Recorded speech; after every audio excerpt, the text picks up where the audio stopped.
Seigneur, appartient à nous, meu coração.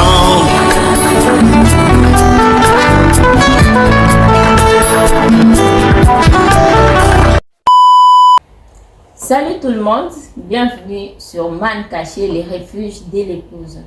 Devant vous, c'est la sœur Indira Salima. Dans la deuxième partie des questions-réponses sur comment entrer dans le mariage. Et toujours avec votre humble serviteur, le pasteur Olivier de Johannesburg, de l'église Maranatha Tabernacle. Nous vous rappelons que le pasteur a introduit en partie les 5 éléments des bases pour entrer dans le mariage. Et nous vous promettons d'y revenir en détail avec votre esclave. Bonsoir, pasteur Olivier, et bienvenue encore une fois sur ce plateau du Man Caché. Bonsoir, ma sœur Salima, et je tiens à saluer nos téléspectateurs également. Que le Seigneur Jésus-Christ nous bénisse tous. Amen. Pasteur, la fois passée, vous avez énuméré 5 éléments de base de comment entrer dans les mariages et vous avez introduit 3 éléments, ça nous restait 2 éléments, je pense, la modestie et la crainte de Dieu. Comme nous l'avions dit dans notre première partie de l'émission, que le prophète, à chaque fois qu'il exerçait une cérémonie de mariage, oui. Et c'est dans cette occasion qu'il révélait en même temps ces éléments qui sont très importants pour l'introduction ou bien pour entrer dans le mariage. Okay. Et je tiens à souligner que, comme nous l'avions dit dernièrement, que ces éléments ne prennent pas place au moment de la cérémonie du mariage. Okay. Ce n'est pas à ce moment-là que ces éléments commencent. Je tiens à souligner que ce n'est pas à ce moment-là que nous commençons à apprendre ces éléments. Oui. Mais en fait, ces éléments commencent quelque part. Et au jour de la cérémonie du mariage, l'officier ne fait que rappeler ces éléments, puisque ce sont ces éléments qui a constitué la base de l'introduction du mariage, et ce sont ces éléments qui accompagnera également le mariage lorsque le mariage est rendu effectif. Okay. Et ce sont ces éléments que le prophète a dit que c'est ça qui sert de base. Okay. Alors, je voudrais lire cette citation encore pour une seconde fois, et ensuite je vais prendre les 2 éléments qui nous y est resté. Okay, le prophète dit dans la cérémonie du mariage prêchée le 20 février 1965. Le prophète dit là-bas, vous allez me permettre de lire peut-être en partie, juste pour gagner notre temps. Sans problème. Car soyez-en rassurés, tout couple qui est uni autrement que ne l'autorise la parole de Dieu, son mariage n'est pas légal. Okay. Mais, croyons bien entendu que vous avez considéré cet engagement solennel que vous allez bientôt prendre, que vous vous êtes donc préparé à y entrer sur la même base. Oui. Donc, il existe une base. Avec respect, avec sagesse, okay. Modestie et dans la crainte de Dieu. Voilà les éléments que nous avions lus, que le prophète présente comme la base sur laquelle le couple, donc l'homme et la femme, ont été préparés pour y entrer. Okay. Donc, on n'est pas préparé le jour de la cérémonie. On est préparé avant. Okay. On est préparé pendant l'amitié. On est préparé pendant la fréquentation. Okay. Et au jour de la cérémonie, nous y entrons. Déjà prêt. Déjà prêt, déjà préparé. Et quand nous y entrons avec tous ces éléments, c'est-à-dire nous y entrons avec respect, nous y entrons avec révérence, nous y entrons avec sagesse, avec la modestie et la crainte de Dieu. Et ces éléments qui est la base, ça nous accompagne pour bien rendre réel nos vœux du mariage comme une réalité pour l'éternité. Okay. Voilà. Maintenant, ainsi, nous avions dit que le prophète nous a montré ces éléments et nous avons essayé, avec la petite grâce de Dieu, d'expliquer qu'est-ce qu'est la révérence ou le respect qui consistait à la considération, à l'admiration et ainsi de suite de ce que nous voulons faire, c'est-à-dire le mariage. Donc vous ne pouvez pas entrer dans le mariage si vous n'avez pas l'admiration du mariage.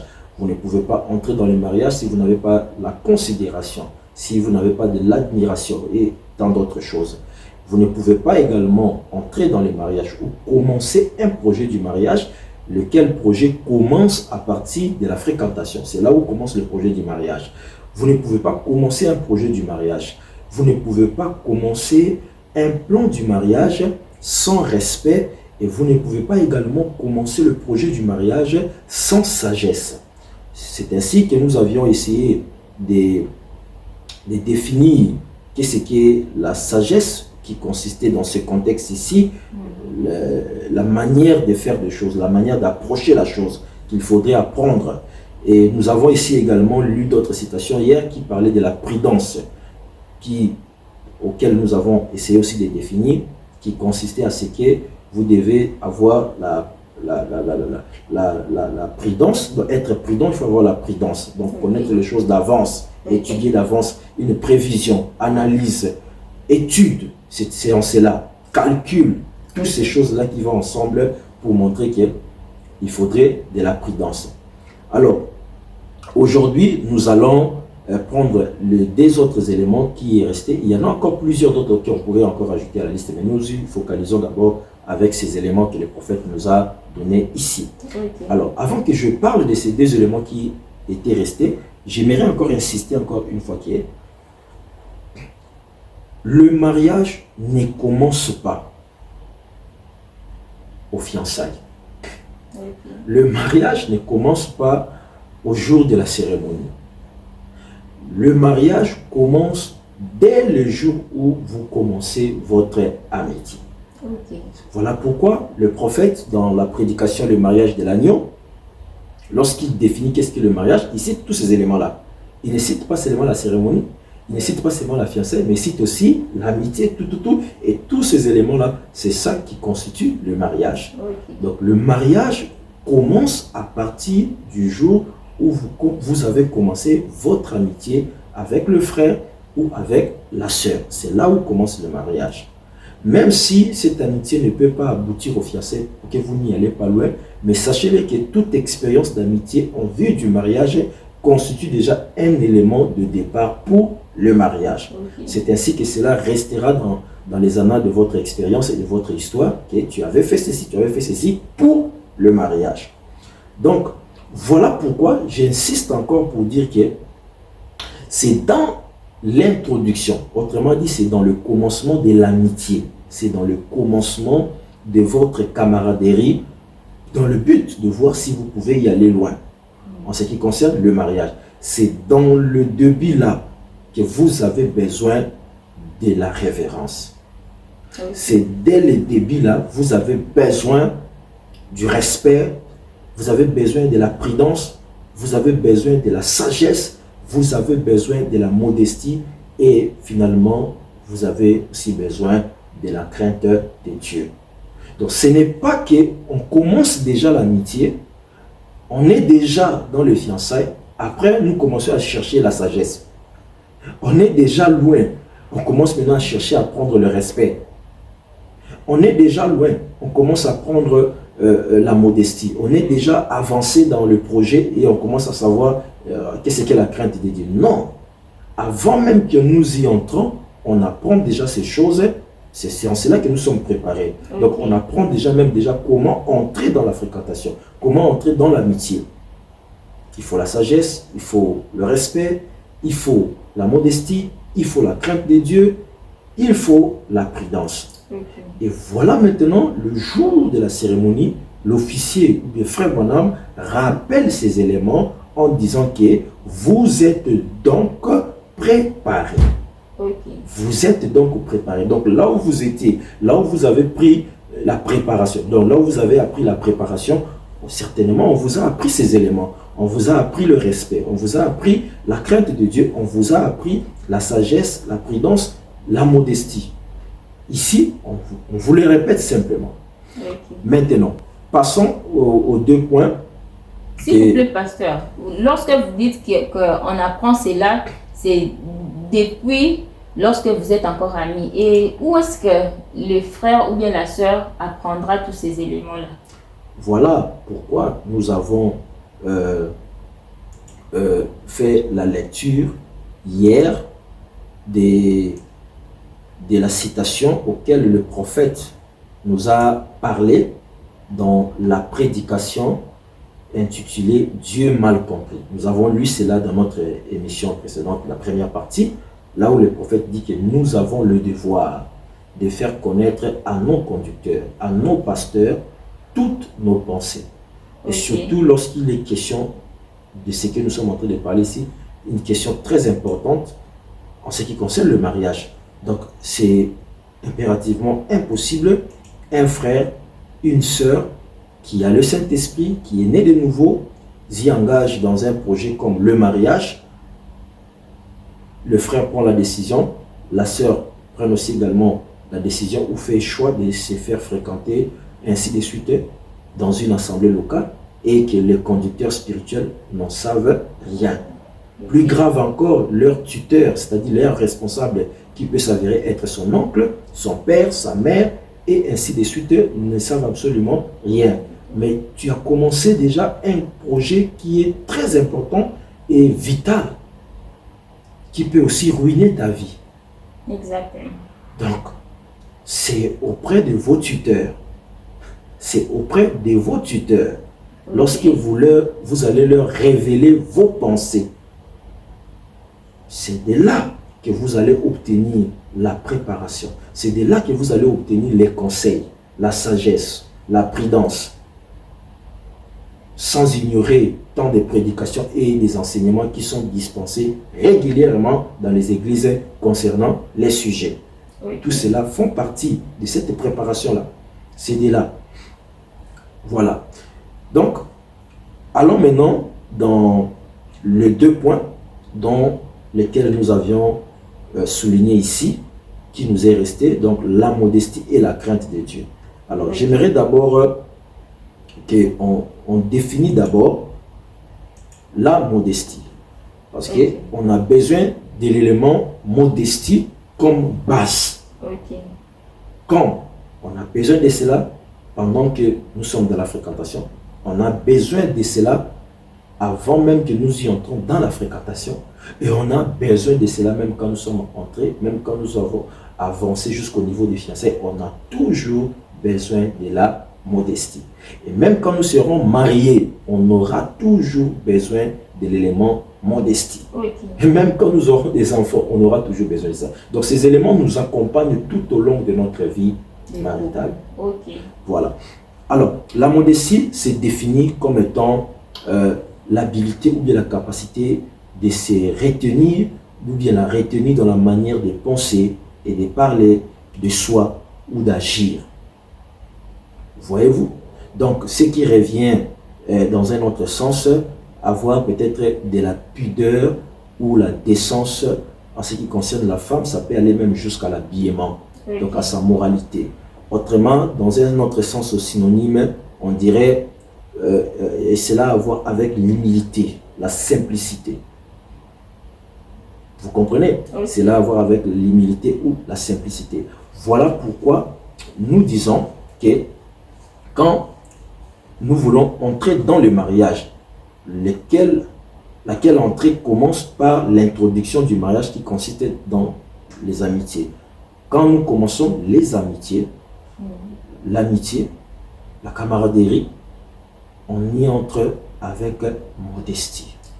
Je donnerai un exemple terre à terre. Vous voyez un frère qui s'approche d'une sœur pour essayer de demander l'amitié et automatiquement dès les premiers jours ou bien même après une semaine, le frère aura le courage par exemple de demander à la sœur: es-tu vierge?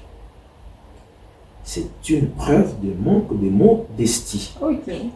Parce qu'il n'a pas de retenue de soi. Ouais. Vous voyez, c'est vraiment une grande preuve. Il n'a pas de retenue.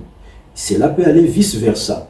Automatiquement, le frère vient vers la sœur pour chercher poliment et gentiment demander si on peut avoir l'opportunité de s'échanger pour ce sujet concernant le mariage.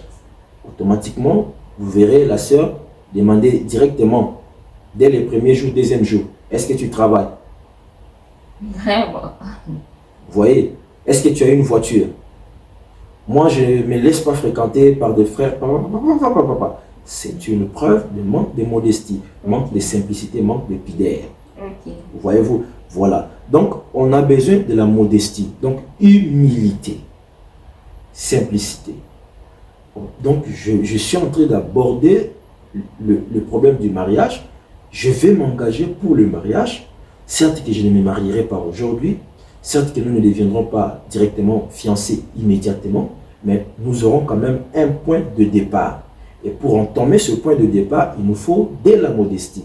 Il nous faut de l'humilité. Il faut de la simplicité. Puisque si vous manquez cela, il y a aussi risque. La bonne personne peut s'en aller aussi. Ok. Donc ça va avec tous les risques. Voilà, en un peu le mot, ce que nous pouvons dire en ce qui concerne la modestie. Il y en a beaucoup de choses que nous pouvons dire là-bas.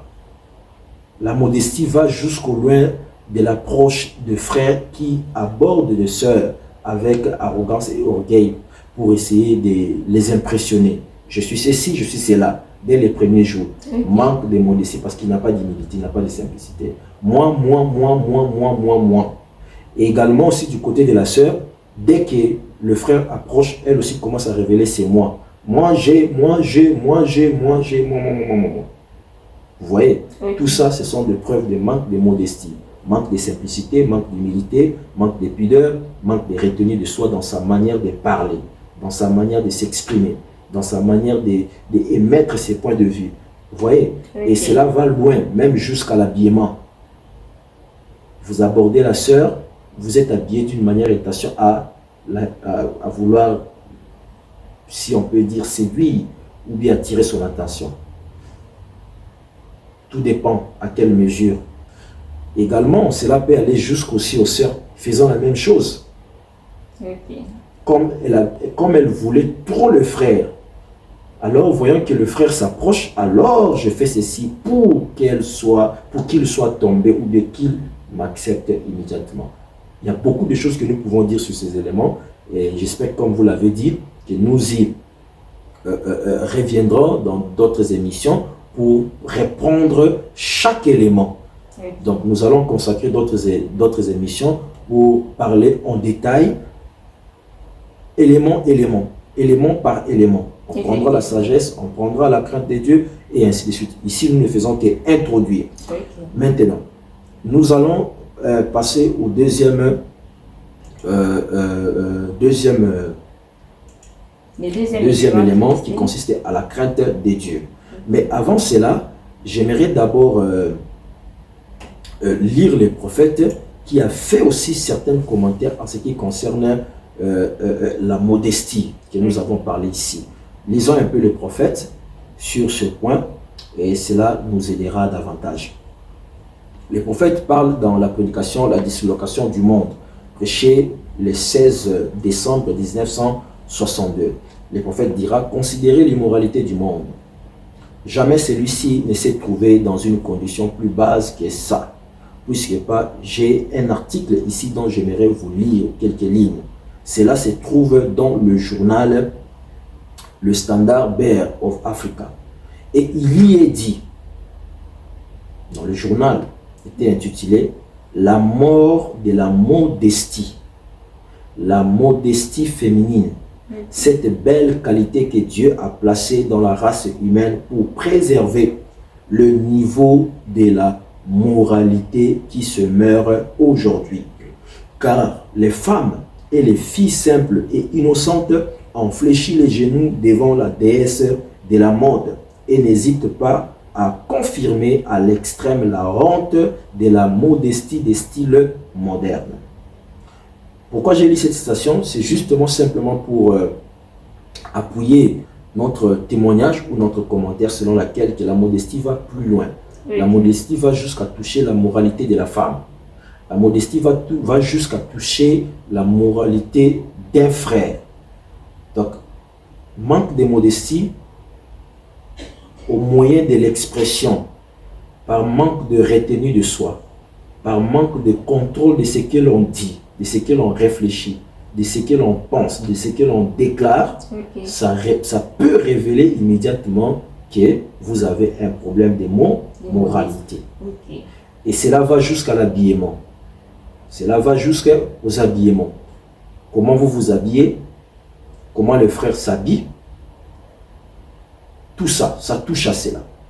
Voyez-vous, ça touche à cela. Maintenant, passons au deuxième élément qui est la crainte de Dieu. Celui-ci, nous n'allons pas prendre beaucoup de temps puisque cela est déjà connu. Donc, ce n'est pas un point vraiment pas trop difficile, mais lorsque nous y reviendrons dans d'autres émissions, nous allons prendre ça en détail.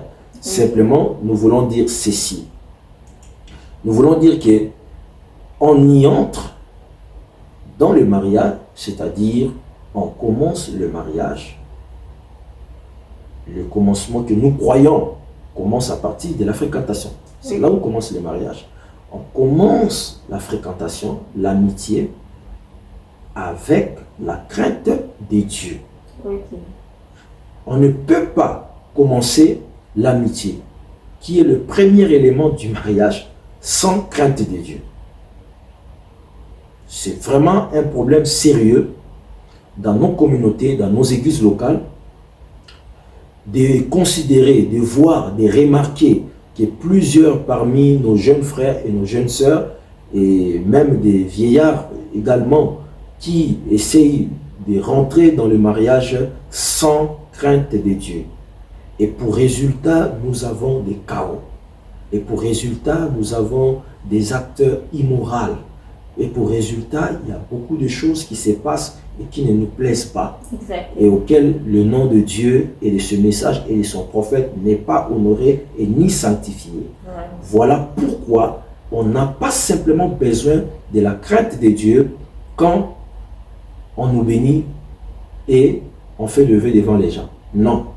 On a besoin de la crainte de Dieu pour entrer dans le mariage dès le premier jour du mariage qui consistait au premier jour du commencement de la fréquentation.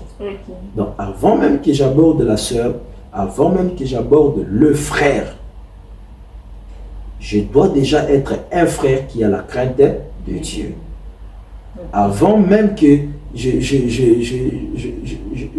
j'accepte aussi la sœur, ou bien avant même que moi-même étant que sœur, je commence déjà à penser au mariage et jusqu'au niveau de me sentir que vraiment je me sens que je suis prête pour devenir l'épouse d'un frère que Dieu m'enverra, je dois me poser la question, est-ce que j'ai la crainte de Dieu?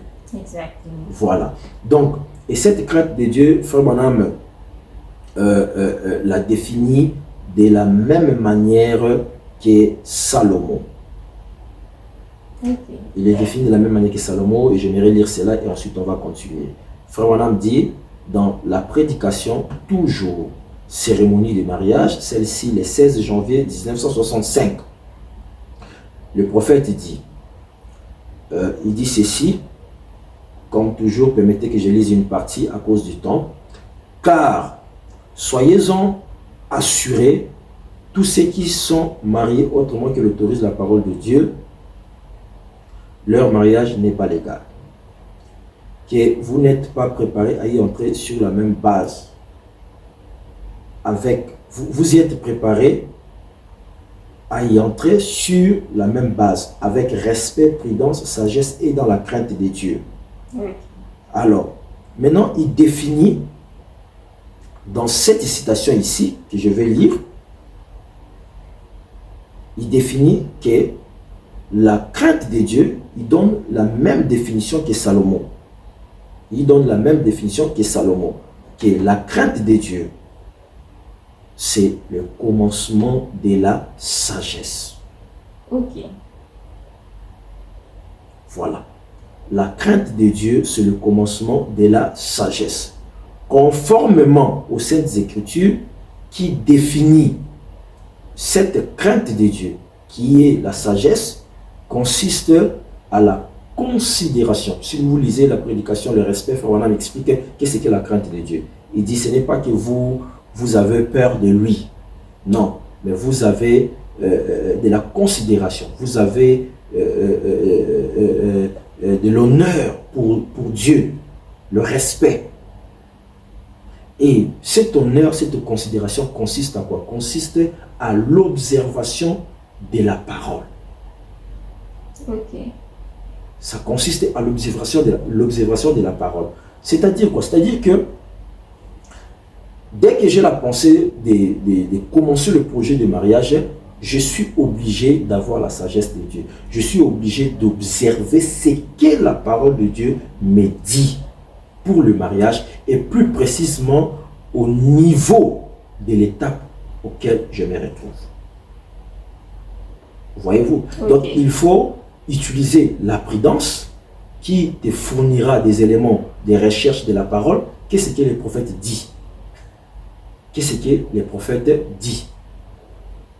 Voyez-vous? Okay. Comment on se comporte dans la fréquentation? Quand vous apprenez comment on se comporte dans la fréquentation, c'est une sagesse que vous avez acquise. Cela vous permettra de savoir qu'est-ce qu'on fait. Okay. Qu'est-ce qu'on fait, par exemple? Frère Branham dit que si vous arrivez, par exemple, à aimer une sœur, et que la sœur vous dit que, en tout cas, je vous aime aussi beaucoup, mais je pense que je serai plus heureuse avec tel frère qu'avec toi. Et si vous aimez sincèrement la sœur, vous allez leur dire que Dieu vous bénisse, je préfère que tu sois avec le frère, parce que tu seras plus heureux avec le frère qu'avec moi. Okay. Cette connaissance-là, c'est la sagesse. Ce qui fait qu'en ayant cette connaissance-là, tu auras la modestie, tu vas te retenir. Okay. Parce que tu as de la sagesse, tu sais déjà que le prophète a enseigné, si je m'arrive à tel cas, à telle situation, tu n'as pas à haïr la sœur. Et ni la sœur aussi a le droit de vous haïr. Vous comprenez? Okay. Donc, vice-versa, c'est la même chose. Cette connaissance-là, c'est la sagesse. Parce que si tu n'avais pas cette connaissance-là, ayant un cœur brisé, tu peux réagir d'une manière immorale, brutale et violente. Vraiment. Et tu peux commencer à parler en mal du frère et tu peux commencer à parler en mal de la sœur. Mais en ayant cette connaissance-là, ça te poussera à la réflexion, à l'humilité, que la parole dit, quand j'arrive à telle situation, pendant que nous sommes dans la fréquentation, puisque je suis en train de proposer à la sœur de m'accepter, mais elle ne m'a pas accepté. Donc nous ne pouvons pas conclure l'amitié, parce que l'amitié c'est conclu par l'acceptation et nous passons au vœu. Okay. Maintenant, si elle n'a pas accepté et elle te donne ses raisons, ou il te donne aussi ses raisons, tu n'as pas le droit de l'haïr. Elle aussi n'a pas le droit de l'haïr. Tout en retenant que le prophète nous a enseigné ceci et cela. Voilà, donc la sagesse, on y entre avec la sagesse, c'est-à-dire on y entre avec la connaissance des lois, des préceptes, des ordonnances, des commandements, de ce que la parole de Dieu dit. Comme par exemple, dans ces niveaux-là, quand on y entre, dès que je vous aborde et que la sœur aussi accepte que nous puissions être ensemble dans l'amitié, l'une des sagesses qu'on doit être dans la prière, Okay. c'est la sagesse qu'on doit prier. Parce qu'on doit prier pour savoir, pour finir, avoir la grâce que Dieu puisse nous révéler si je suis pour toi et si vous êtes pour moi. Mais si vous y entrez, vous ne priez pas. Tout ce que vous faites, c'est aller dans les restaurants. Vraiment. Tout ce que vous faites, c'est vous visiter l'un à l'autre et croiser à l'église. Tout ce que vous faites, c'est envoyer les messages et ainsi de suite. La prière n'y existe même pas. Mais c'est pendant la prière est une recommandation pour vous accompagner dans cette démarche dès le départ. Okay. En ayant cette connaissance, c'est la sagesse. Pas seulement la connaissance, mais une connaissance pratique. C'est ça la crainte de Dieu. Donc la crainte de Dieu consiste à l'observation de sa parole.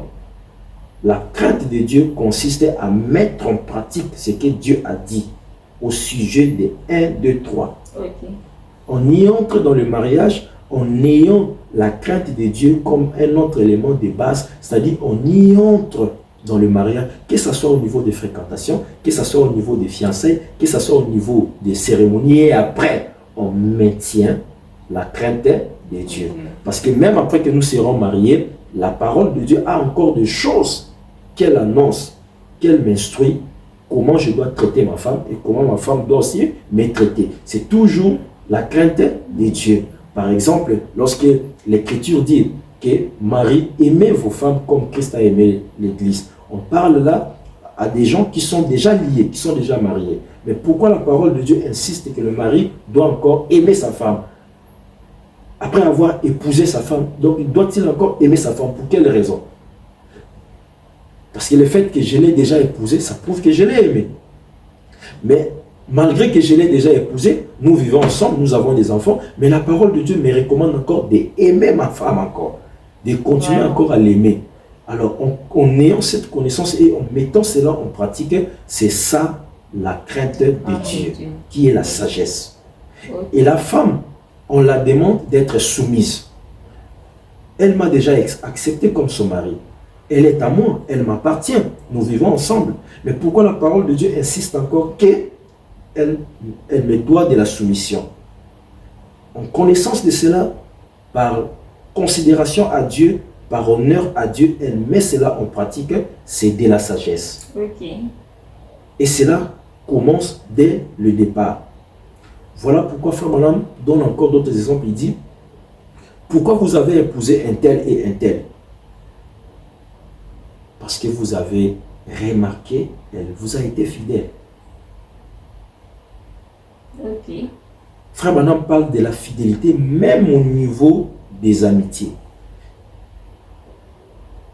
Même au niveau des amitiés. Donc pendant que nous sommes là, amis, vous êtes ma copine, je suis ton copain, donc vous êtes mon ami, je suis ton ami, dans le but du mariage, pas à l'image du monde. Qu'est-ce qui nous amènera à la conclusion pour que nous puissions nous accepter l'un à l'autre et entrer dans le fiançailles? C'est parce qu'il y a eu preuve de fidélité. Pasteur, s'il vous plaît, avant d'oublier, est-ce que c'est possible qu'une fille ait 2 ou 3 frères, 4 frères avec qui elle fait déjà l'amitié? Selon les prophètes, à un certain niveau, oui. À un certain niveau, oui. Mais à un certain niveau, non. C'est-à-dire quoi, pasteur? C'est-à-dire qu'aussi longtemps qu'elle n'a pas encore approuvé le premier frère, elle est encore libre de pouvoir accepter un autre frère, de l'écouter. Voyez-vous? Voilà. Alors, c'est à ce niveau-là que le prophète parle que ne prenez pas trop de temps parce que le frère peut aussi s'en aller. Vous comprenez? Voilà. Donc, c'est quelque chose qu'il faut prendre avec beaucoup de sagesse, au risque de ne pas pratiquer la prostitution dans l'inconscience, sans le savoir. Il faut prendre ça avec beaucoup de sagesse. C'est pour cela, en acceptant la proposition de l'amitié de 1, 2, 3, il faut être vraiment prudent. Parce qu'il y aura évaluation de fidélité. Tout le monde va évaluer la fidélité de l'un à l'autre. D'autres frères trouvent que bon, c'est pas acceptable parce que pour moi, le fait que tu es avec moi ami, mais tu acceptes encore d'autres amitiés, c'est déjà un acte d'infidélité dans l'amitié. Tout dépend de la profondeur de la relation, de l'amitié que vous avez développée aussi. Tout dépend. Mais régulièrement, si l'amitié est déjà à un niveau très avancé, profondément, il y a déjà l'amour, il y a déjà des sentiments, à ce niveau-là, vous allez déjà remarquer la fidélité dans cette amitié. Et même la sœur, dans sa conscience, aura des difficultés de pouvoir accepter l'amitié des autres frères parce qu'elle aime déjà le frère et le frère aime déjà la sœur. Vous voyez? Alors, si l'amour n'est pas encore profond, n'est pas encore mature, le cœur ne se bat pas encore l'un à l'autre, à ce moment-là, les choses peuvent se passer. L'autre peut passer et le plus puissant gagnera le cœur de l'un ou à l'autre. Voilà ce que nous pouvons dire à cette question. Maintenant, pour tirer conclusion à notre point de la sagesse, donc nous disons qu'on a besoin de la sagesse. On a besoin de la sagesse, laquelle sagesse consiste à la crainte de Dieu. Dans cette phase ici, parce qu'il y a la sagesse de savoir comment approcher les choses, mais il y a la sagesse de Dieu qui consiste à la crainte de Dieu, autrement dit à l'observation de ce que Dieu a dit, à la pratique. On a besoin de ça. Quand on commence la fréquentation, on a besoin de ça pendant que nous sommes dans les fiançailles, on a besoin de ça même après que nous sommes mariés. J'ai besoin de la crainte de Dieu pour traiter ma femme et ma femme a besoin de la crainte de Dieu pour continuer à me servir. Donc, comment entrer dans le mariage? On a besoin de la crainte de Dieu et elle commence dès le début. Voilà un peu, en un peu de mots, ce que nous pouvons dire en ce qui concerne la crainte de Dieu, qu'on a besoin avec tous ces exemples que nous avons fournis et avec espérance que quand nous y reviendrons pour prendre maintenant chaque élément en profondeur, on va encore ajouter d'autres éléments. Vraiment, merci beaucoup, pasteur, pour l'introduction de ces deux autres éléments qui restaient. Merci beaucoup vraiment pour le temps que vous avez pris pour expliciter ces... Et alors, pasteur, par exemple, une sœur est fréquentée, bien, un frère se présente chez une sœur pour la demande d'amitié et la sœur pose la question au frère, est-ce que vous avez un travail ou bien vous avez des possibilités? Est-ce que cette sœur-là sera qualifiée de matérialiste? Bon, pour cette question, ce qu'il faut comprendre dans cette question, c'est que les questions sont posées au niveau où nous sommes encore au début de notre fréquentation. Est-ce correct? C'est au début. Oui, au début. Voilà. Si c'est au début, alors à ce niveau-là, nous revenons dans l'élément que nous avions parlé ici. Donc la sœur veut savoir, elle ne veut pas partir chez quelqu'un qui ne travaille pas, qui n'a rien. Nous revenons aux autres éléments que nous avons cités qui nous permettent de rentrer. Donc il y a un problème de moralité, il y a un problème de modestie. Parce que dès le début de nos approches, là où nous cherchons d'abord à nous convaincre pour commencer à avoir de l'espace de parler, là où nous cherchons d'abord à avoir l'approbation de nos tuteurs, des parents, des pasteurs, pour qu'ils nous accompagnent dans cette amitié, toi, tu commences déjà à chercher à savoir les éléments matériels et ainsi de suite. Ce qui n'est pas mauvais, mais est-ce que c'est le bon moment? Est-ce que c'est le bon moment de les demander? En faisant cela, ça peut vous exposer à la nudité que vous n'avez pas de la modestie. Vous n'avez pas de retenue. Parce qu'en se comportant de cette manière, donc un frère qui aurait un bon travail, voyez-vous, et ainsi de suite, vous manquerez certains éléments du mariage et vous pouvez l'accepter facilement. Et vice-versa. Voyez. Donc ça dépend. Comme c'est au début, vraiment il faut de la modestie, il faut qu'il y ait de la retenue dans ce que nous disons. Dans ce que nous disons, c'est aussi des questions. Dans ce que nous disons, ce n'est pas seulement je t'aime. Ce n'est pas seulement sœur, en tout cas je t'apprécie. Non, dans ce que nous disons, il y a aussi des questions. Ton nom c'est qui? Tu viens d'où? Quelle est ta famille? Est-ce que tu travailles?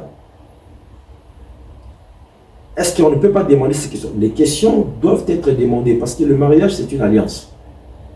Le mariage c'est une alliance. Et l'alliance n'est alliance que s'il y a deux parties. Il y a la femme et il y a l'homme. Alors, cela ne peut être en vigueur que si les deux parties sont d'accord. Si l'un n'est pas d'accord, il n'y a pas d'alliance. Alors, pour être satisfait, tout le monde doit trouver que ses exigences dans l'alliance est remplies. Voilà. Donc, la sœur a droit de poser des questions qu'elle veut. Beaucoup de questions. Mais elle doit avoir de la sagesse, de la modestie et de prudence pour savoir comment aborder cela, quand, où et comment. Voilà. Mais ce n'est pas du tout mal. Ce n'est pas du tout mal. Elle a le droit de savoir si le frère travaille. Parce qu'il y a certains frères qui disent, cette sœur-là, c'est une matérialiste. Il faut chercher à savoir les profondeurs. Mais néanmoins, nous savons si les Écritures nous enseignent qu'il y a des frères qui n'aiment pas travailler. Et le messager Paul dit que si un frère ne veut pas travailler, qui ne mange pas non plus. Un frère qui ne veut pas travailler. Il y a le travail, il n'y a pas de travail. Bon, s'il n'y a pas de travail, on peut comprendre. Il cherche, mais il n'en trouve pas encore. Mais il y a le travail. Lui, on refuse. Il se comporte comme un paresseux. Voyez-vous? Et étant dans cette condition, il s'attend à ce qu'un parent, un pasteur, un tuteur puisse accepter que lui puisse faire la fréquentation. Non, tu as déjà un mauvais comportement qui est contre la parole. Vous voyez? Donc, la sœur a droit de savoir est-ce que mon ami travaille. La sœur a droit. Est-ce que celui qui va être mon ami, c'est quelqu'un qui a aussi des éléments positifs? C'est un courageux. Est-ce que c'est un homme responsable? Parce qu'après tout, même si nous n'allons pas nous marier, mais je n'aimerais pas être ami à quelqu'un qui est irresponsable. Vraiment. Je n'aimerais pas être ami avec une sœur qui est sale, qui n'a pas de bonnes manières. Voyez-vous? Simplement, étant que chrétien, étant que de croyant, il faudrait prudence, sagesse, modestie pour savoir aborder de telles questions. Quand et où? Comme nous l'avions dit ici, dès les premiers jours, directement tu me poses la question, est-ce que tu travailles? Je dis bien dès le premier jour. Donc c'est le premier jour que je te parle et c'est le premier jour que vous me parlez, vous me posez directement la question, est-ce que tu travailles? Est-ce que tu as une voiture? Est-ce que tu as combien dans le compte? Voilà. Donc c'est preuve manque de modestie et peut-être même d'immoralité parce que ce n'est pas le bon moment d'aborder de tels points. Voyez-vous? Voilà. Voilà ce que nous pouvons dire à cette question. Merci beaucoup. Et alors, pasteur, une autre question. Est-ce que la beauté extérieure ou bien la forme extérieure compte aussi parmi les critères des mariages pour une sœur ou bien pour un frère? Pour cette question, je pense que je vais revenir à la citation que nous avons lue, puisque cette citation révèle aussi cet élément. Donc, avant de lire, je dirais, oui, nous avons toujours tendance à être hypocrites, nous avons toujours tendance à vouloir ignorer cela et brandir que non, c'est le caractère, la beauté d'une femme, le caractère, tout. Mais non, il faudrait laisser chaque chose à sa place. La beauté d'une femme extérieure, la forme extérieure attire l'homme. Ça attire l'homme. Mais simplement, lorsque nous abordons le mariage, on doit être maintenant prudent de ne pas se laisser attirer seulement par ça. Voyez-vous? Voilà. Donc, on doit avoir de la crainte de Dieu qui exigera que quand tu abordes le mariage, ça ne doit pas être les premières raisons. Voyez-vous? Ça ne doit pas être les premières raisons. Ça a sa place, mais pas premièrement. Donc, disons, secondairement, oui. Tertiairement, oui. Après que les premières raisons telles qu'elle doit être née de nouveau, il doit être né de nouveau, il doit avoir le Saint-Esprit, elle doit avoir le Saint-Esprit. Donc, bref, il ou elle doit être vrai croyant, vrai chrétien authentique et lié. Voyez-vous, pour que je ne sois pas lié avec un incroyant. Et ajouter à cela d'autres éléments, toujours de la parole. Les raisons extérieures peuvent aussi intervenir. Et vous n'allez pas refuser cela. Voilà pourquoi je dis que cette citation peut nous aider à comprendre cela. Maintenant, j'aimerais vraiment aborder un point là, juste pendant quelques instants, pour en arriver plutôt là, au cœur du sujet de la maternité. Voyez-vous, quand un homme s'engage pour le mariage, les genres de jeunes filles, des femmes il faut aller au-delà d'une simple considération de la beauté. Ça ne veut pas dire que tu ne vas pas considérer la beauté, mais ça veut simplement dire que dans les éléments que tu considères, il faut aller un peu plus que la beauté. C'est ça. Ça ne veut pas dire que tu n'as pas besoin de considérer la beauté. Mais dans les éléments que tu vas considérer, sache-les que ne vous arrêtez pas seulement à la beauté. Ne vous arrêtez pas seulement que moi, je veux un frère qui soit costaud, qui ceci. Non. Sache-les que ce sont des choix secondaires, peut-être très loin dans la ligne des choses que tu devais avoir comme des exigences. Voilà. Donc, aller au-delà d'une simple considération de la beauté. Donc, autrement dit, tu vas aller à chercher à voir que l'union va au-delà du corps. C'est pourquoi vous voyez le prophète dans cette situation, il va dire que c'est quelqu'un que vous devez trouver, quelqu'un avec qui vous serez tous les deux unis, corps et âme. Ok. Souvent, les gens ont tendance à dire que le mariage ne concerne pas les spirituels, ça ne concerne que le corps, c'est le physique. Non, c'est deux côtés. C'est l'union des corps et des âmes. Ok. Donc il y a la considération du corps. Il y a la considération du corps. Et des corps ont des formes. Ok. Des corps ont des formes. Et des corps sont entretenus. Et chacun de nous entretient son corps de sa propre manière. Voyez-vous, une sœur peut être hésitant à accepter le frère simplement parce que son corps sent mauvais. Ok. C'est un élément extérieur. Voyez-vous? Et de l'autre côté aussi, un frère ne peut ne pas apprécier une sœur, la trouvant qu'elle ne remplit pas un élément proprement de l'extérieur. Ok. Voyez-vous?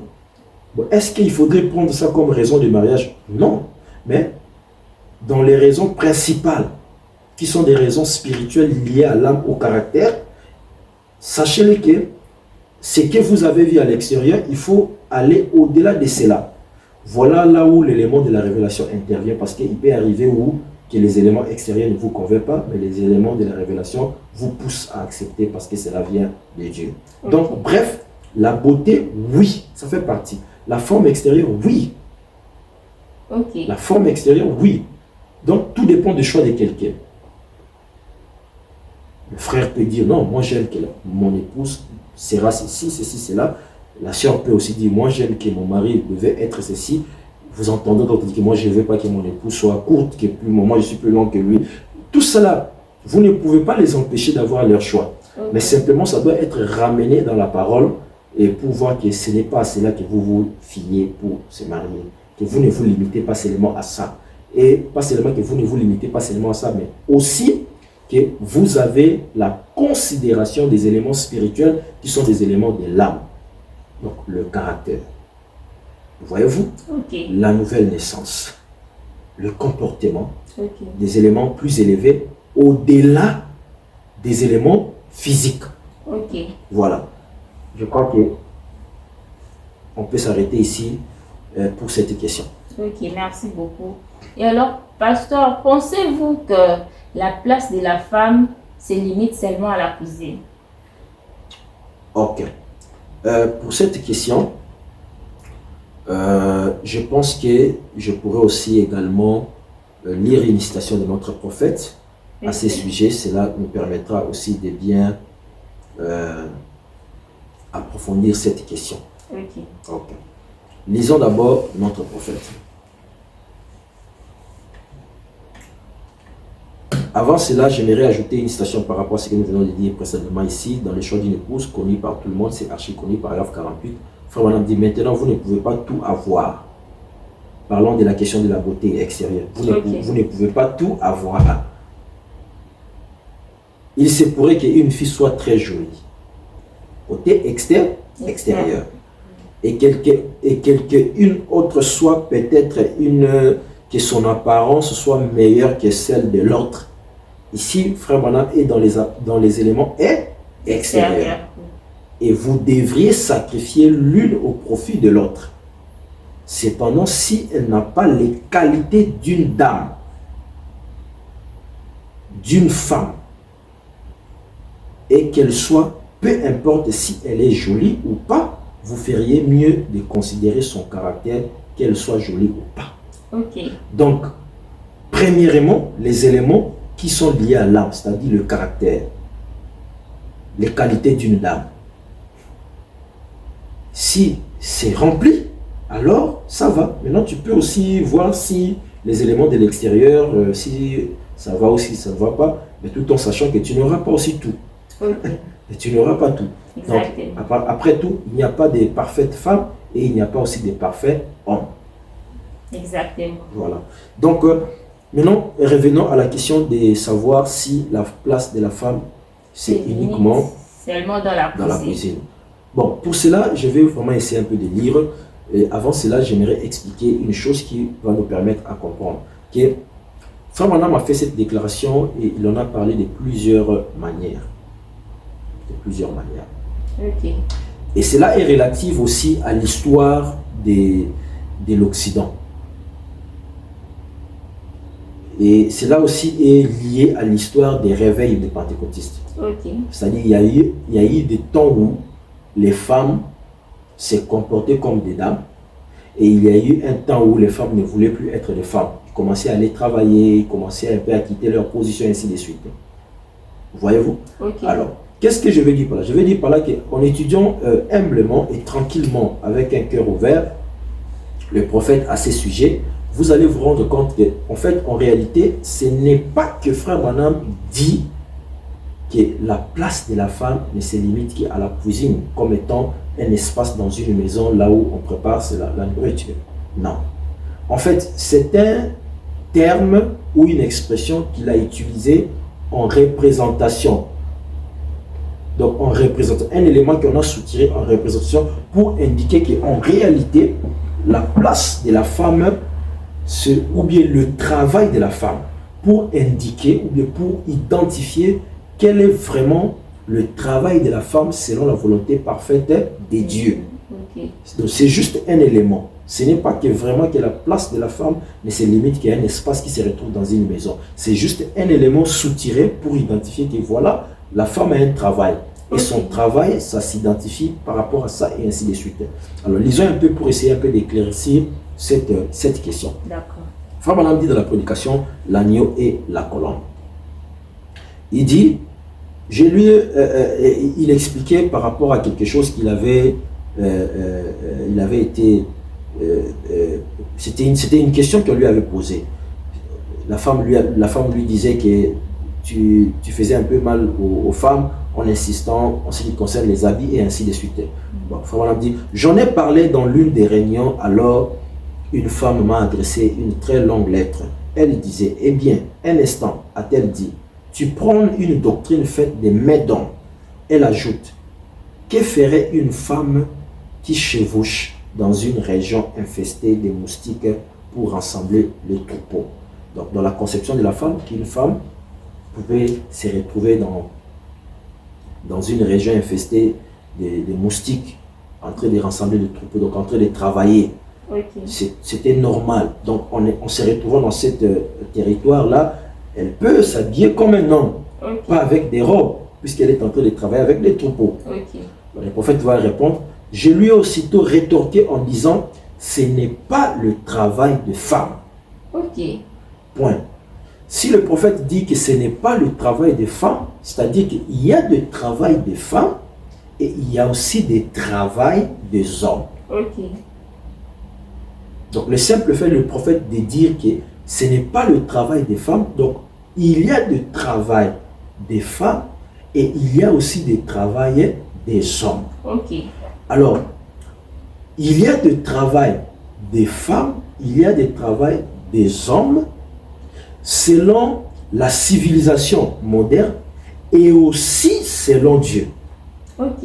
Mais en réalité, cela ne semble pas être réellement cela d'après la civilisation actuelle, là où les femmes ont tous les droits et nous sommes maintenant presque égaux. Vraiment. Mais pour Dieu, cela ne change pas. Pour Dieu, il y a le travail des femmes et il y a aussi le travail des hommes. La réprudence de l'immoralité des femmes a fait de sorte que ce discernement, ce partage-là n'existe plus. De sorte que et les femmes et même les hommes défendent que les femmes peuvent faire le travail des hommes et les femmes trouvent qu'il n'y a pas de problème, nous tous nous pouvons faire tel travail. Donc il y a le travail des femmes, il y a aussi le travail des hommes. Frère Madame continue disant, si elle restait à sa place, donc la femme a une place. La femme a une place et cette place-là, c'est son travail. La femme a une place et une place, ou encore cette place-là, c'est son travail. Si elle restait à sa place, elle n'aurait pas à se retrouver là. Donc si la femme, selon le prophète, faisait son travail de femme, dans sa place des femmes, elle ne se retrouverait pas faisant le travail des hommes. Ok. Et le prophète dit, c'est tout à fait vrai, c'est exact. C'est le problème aujourd'hui, c'est que j'aime nos sœurs, et c'est vrai, je pense qu'elles sont braves, mais elles doivent connaître leur place. Ok. Voilà le problème. Donc le problème, c'est que la femme du 21e siècle, les femmes de cette génération ne connaissent pas leur place. Autrement dit, les femmes de cette génération, de cet âge, de l'Odyssée, de cette génération adultère, ne connaissent pas réellement comment faire la différence entre un travail d'homme et le travail de femme. C'est ce qui fait qu'elles ne connaissent pas leur place. Et c'est ça la raison ou la cause de tous ces méli-mélos. Ok. Et jusqu'à même à l'incompréhension de la place de la femme, ce n'est qu'à la cuisine, en représentant un espace dans la maison. Vraiment. Voilà. J'ajoute une deuxième citation, allant toujours dans ce sens. Le prophète dit dans la prédication enseignement sur Moïse, il dit, quand je dis ceci avec respect, mesdames, dès qu'une femme quitte la cuisine, elle n'est plus à sa place. Ok. C'est vrai. C'est sa place. J'insiste ici, comme je l'ai dit au début, que la cuisine n'est pas totalement la place de la femme, mais n'est qu'un élément soutiré pour identifier le travail de la femme. Ok. Donc, Frère Branham parle de la cuisine comme un élément d'identification. Qu'est-ce que je veux dire par là? Je veux dire par là, c'est que le travail de la femme va même au-delà de la cuisine. Mais la cuisine est prise comme un élément d'identification. Okay. On va lire cela. Je dis ceci avec respect, mesdames, dès qu'une femme quitte la cuisine, elle n'est plus à sa place. C'est vrai, c'est là sa place. En dehors de cela, elle n'a pas de place. Ok. Et maintenant, je ne suis pas dur à leur égard, mais je ne fais que dire la vérité et répéter la Bible. Ok. Donc pour Frère Branham, quand il disait que la place de la femme, c'est dans la cuisine. Le travail de la femme, c'est dans la cuisine. Pour Frère Branham, c'est qu'il était en train de répéter ce que dit la Bible. Ok. Alors la Bible le dit où? Où est-ce que la Bible le dit? Vraiment. Nous retournons dans la Bible pour voir où est-ce que la Bible identifie la cuisine la femme comme élément du travail de la femme. Ok.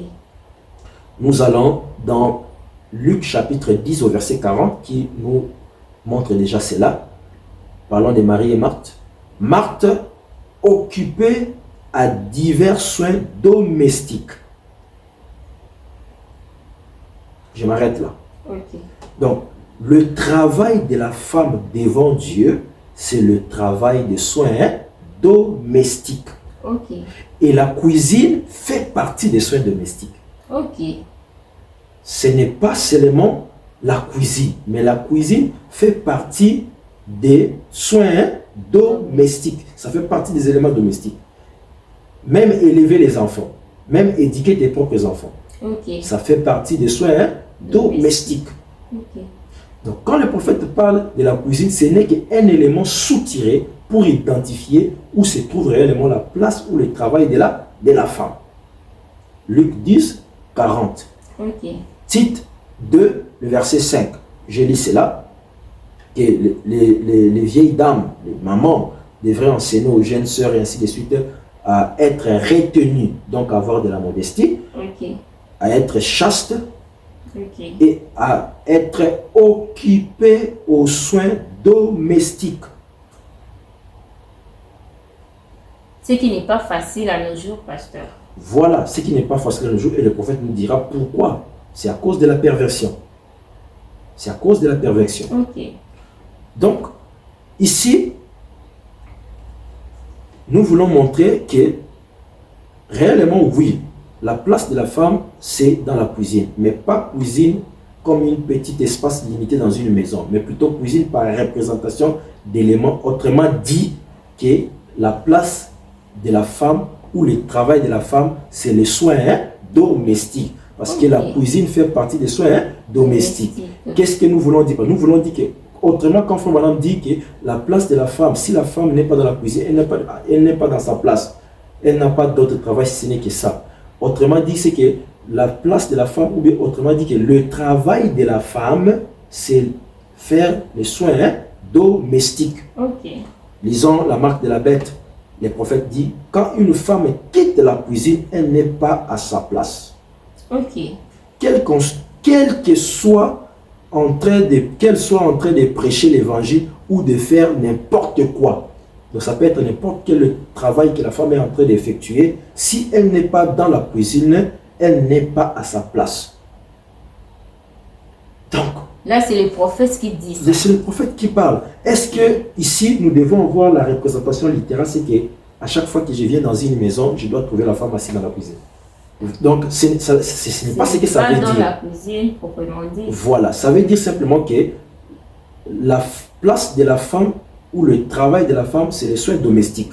Si elle n'est pas occupée aux soins domestiques, peu importe le travail qu'elle est en train de faire, elle peut être en train de prêcher l'évangile, le prophète dit, ou de faire n'importe quoi. Elle n'est pas à sa place. Voyez-vous, le prophète le répète encore dans la prédication Jézabel au visage fardé. Je lirai une partie à cause du temps qui nous est resté. Il dit, maintenant, ici, on va essayer de mettre un peu de l'équilibre.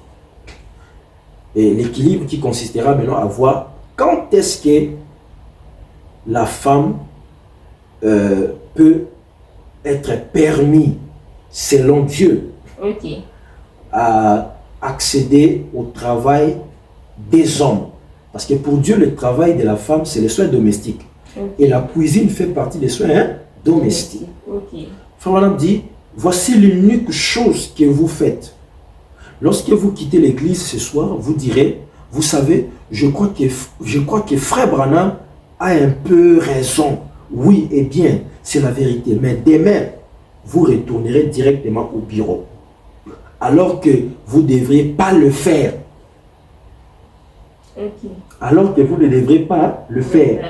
Donc, pour Frère Branham, la femme ne doit pas Frère Branham, mais la Bible. La femme n'est pas appelée à travailler dans le bureau. Parce que travailler dans le bureau, pour Dieu, cela est considéré comme le travail d'homme. Vous ne devez pas le faire.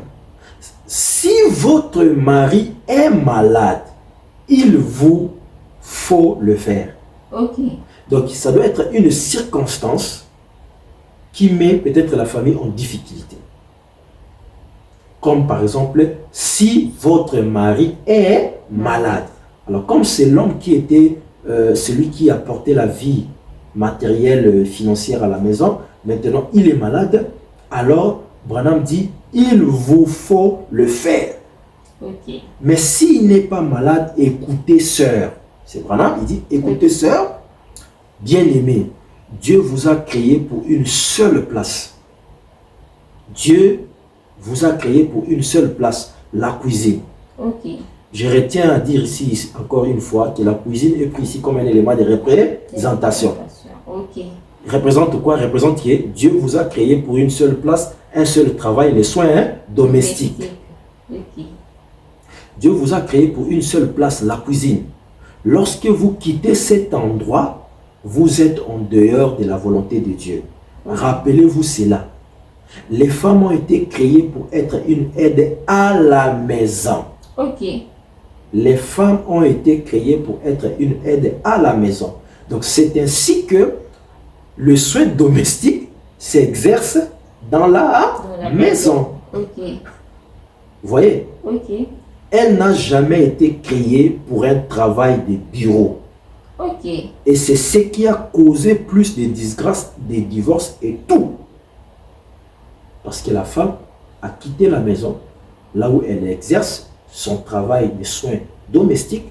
Elle commence maintenant à faire le travail des hommes. Et cela amène aux disgrâces, au divorce et beaucoup d'autres choses, de conséquences. Même cela affecte même l'éducation des enfants. Et beaucoup de choses.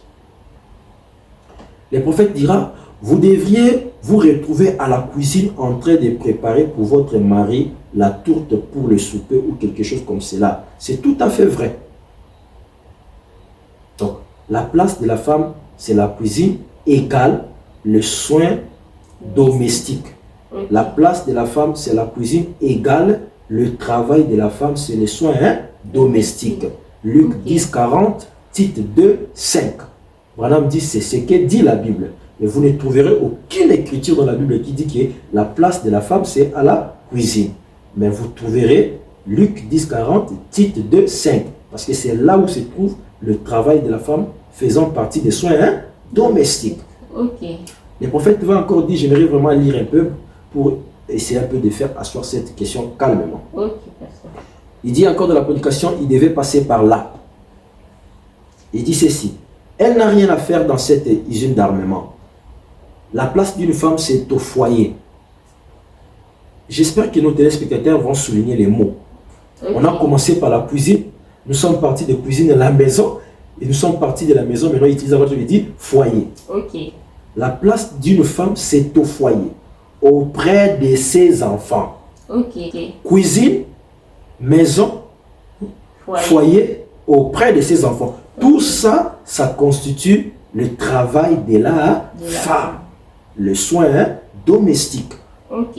Et lorsque, eh bien, si son mari est malade et qu'elle doit travailler, ça c'est autre chose. Ok. Voilà là où nous avons dit qu'il faut de l'équilibre. C'est-à-dire qu'il y a des circonstances dans le mariage qui arrivent. Il y a des problèmes dans le mariage qui arrivent. Par exemple, le papa peut mourir. Voyez-vous? Ok. Et pas seulement mourir, mais le papa peut être affecté par un accident et beaucoup d'autres choses qui fera de sorte que la maman soit obligée de travailler. Ok. Jusqu'à ce que Dieu crée une nouvelle porte. Parce qu'après tout, le souhait c'est que chacun vive dans la volonté parfaite de Dieu. Ok. Et qu'elle doit travailler, ça c'est autre chose. Mais la place de la femme, c'est à la maison. La place de la femme, c'est à la cuisine. Mais ici, il dit encore, la place de la femme, c'est à la maison. Ok. Bref, le terme « la place de la femme à la cuisine » n'est qu'un mot soutiré en représentation Ok. pour dire que la place de la femme, c'est de faire, le travail de la femme, c'est de faire le soin domestique au foyer, à la maison, Ok. dans la cuisine. Et lorsqu'elle quitte cette place, elle est en dehors de sa position tout à fait exacte. Ok. Voilà ce que je peux peut-être me limiter avec, avec ça. Mais si peut-être il faut ajouter peut-être une dernière citation à cela, je dirais ceci. Écoutez ce que Frère Branham dit. Ok. Il donne un exemple, comment il faisait la vaisselle pour sa femme, comment il nettoyait les tapis et tout cela. Et il appelle tout ça, il dit, le travail des femmes. Ok. Je n'ai pas le temps de lire ça, nous enverrons la citation où bien ça sera projeté. D'accord. La vaisselle, nettoyer les tapis, tout ça, c'est le travail de la femme. Être aussi à la cuisine, ça fait partie du travail de la femme. Donc, Ok. bref, le travail, il existe le travail de la femme et le travail de l'homme.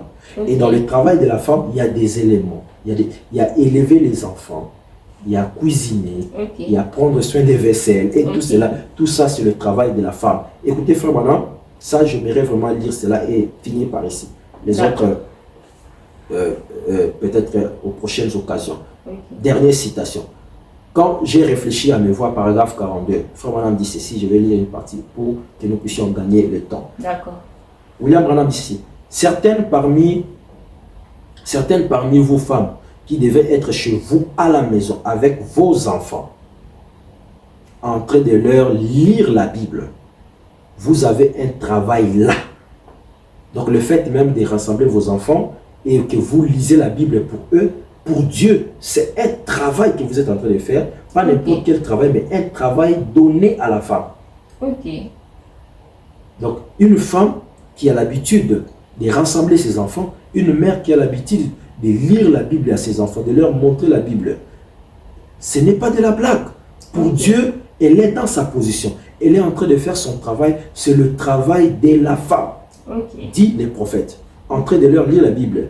Vous avez un travail. Le prophète dit que c'est un travail. Là, pour gagner davantage d'autres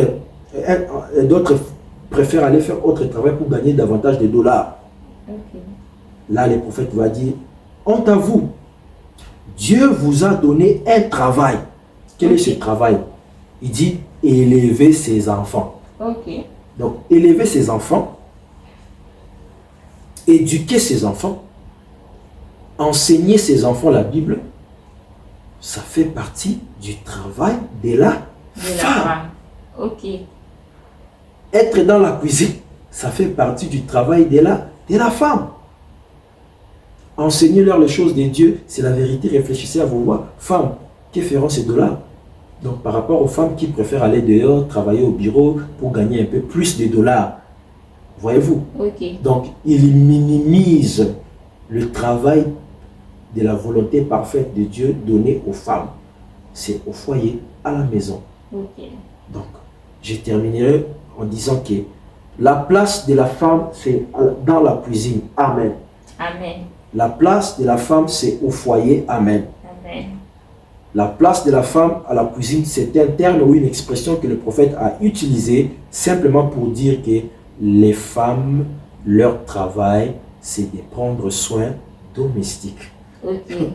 Et ce qui consistait dans l'ensemble de tout ce travail que nous venons de citer ici, éduquer ses enfants, élever ses enfants, lire la Bible, préparer de la nourriture, prendre tout ça, le travail de la femme. Autrement dit, l'insistance du prophète en disant la place de la femme c'est dans la cuisine, c'est simplement pour faire alarme, pour tirer l'attention de nos sœurs et leur faire comprendre que ma sœur bien-aimée, vous n'avez pas à aller chercher le travail des hommes, le bureau et ainsi de suite, et surtout lorsque votre mari a toutes les capacités de vous garder à la maison. Si vraiment le frère a la possibilité de vous garder à la maison, soyez heureuse de demeurer dans la volonté parfaite de Dieu en étant dans votre place dans le travail de la femme selon la volonté parfaite de Dieu.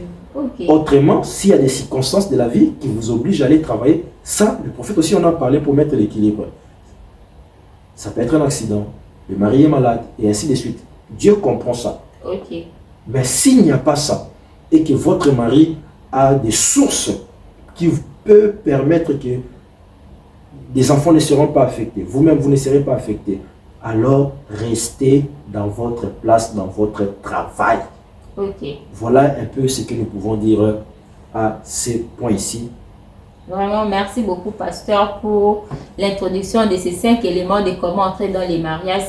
C'est vraiment très important de savoir cela. J'ose croire que les frères et sœurs qui suivront cette émission seront vraiment édifiés.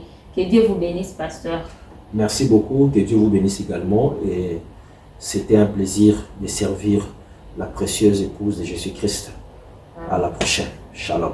Shalom. Merci beaucoup, pasteur. Shalom. Shalom. Que Dieu vous bénisse. De la basse-cour, vite, sors de la basse-cour.